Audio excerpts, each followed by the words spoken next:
name is Amanda, and did you know that approximately there's 1 million prostitutes in the United States? That's 1 million people that risk their lives every day just to make a living. So my topic today is legalization of prostitution. And my claim is that the legalization of prostitution would make America safer. So before I begin, I just want to go over a few definitions.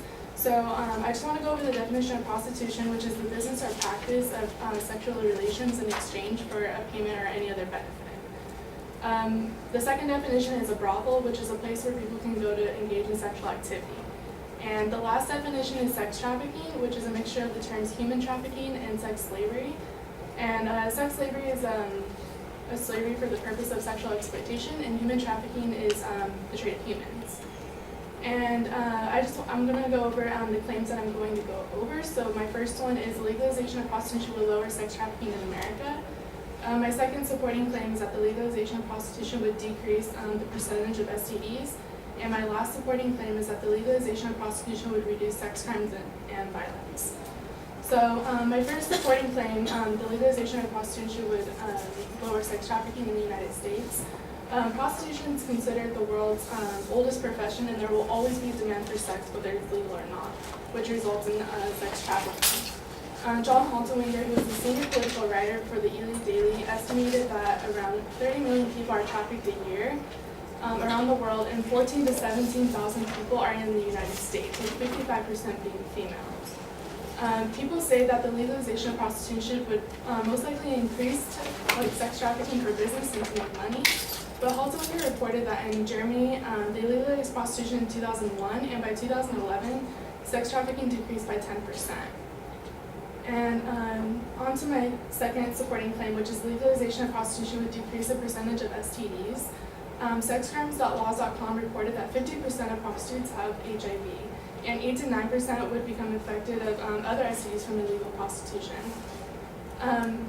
Some people would say that prostitution would increase STDs because more people would be involved in prostitution in the business. But in 1980, Rhode Island accidentally legalized prostitution, and it wasn't found that it was legalized until 2003, and it was made illegal again in 2009. But between 2003 and 2009, the gonorrhea infection in women decreased by 39%.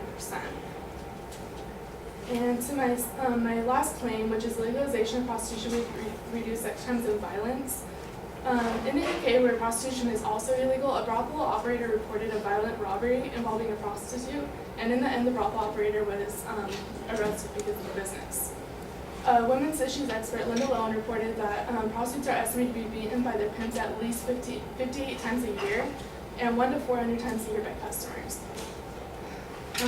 She also reported that prostitutes are raped by their pimps 16 times a year and 33 times a year by customers.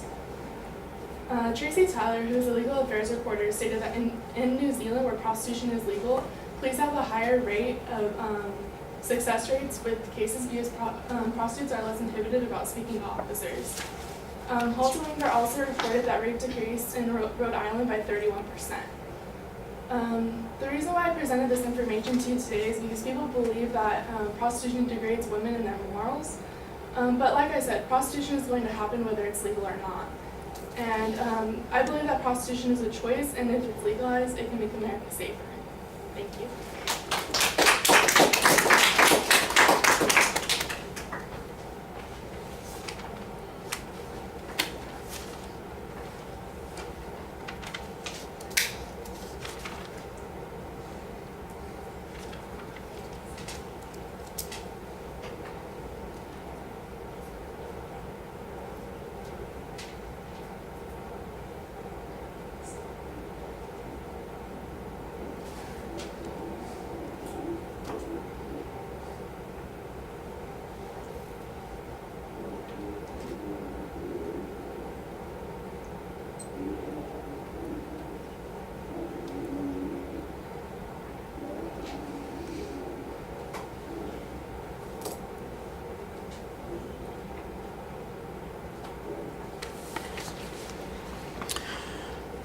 All right, Amanda, the proposition's very clear. There's an excellent layout of what the secondary points are going to be. I do think that you got a little involved in that opening with the definitions, most of which probably don't need a lot of definition. The trafficking one needs a little bit because you want to distinguish between sex trafficking and human trafficking, and we're going to need that data when we get to that first point that you're talking about. But otherwise, I would say probably you're better off starting with the supporting claims and saving the definitions until you need to talk about a particular point, and then maybe define it at that point instead of right at the beginning. The secondary claims are labeled clearly in the body of the speech, and so it's very easy to follow.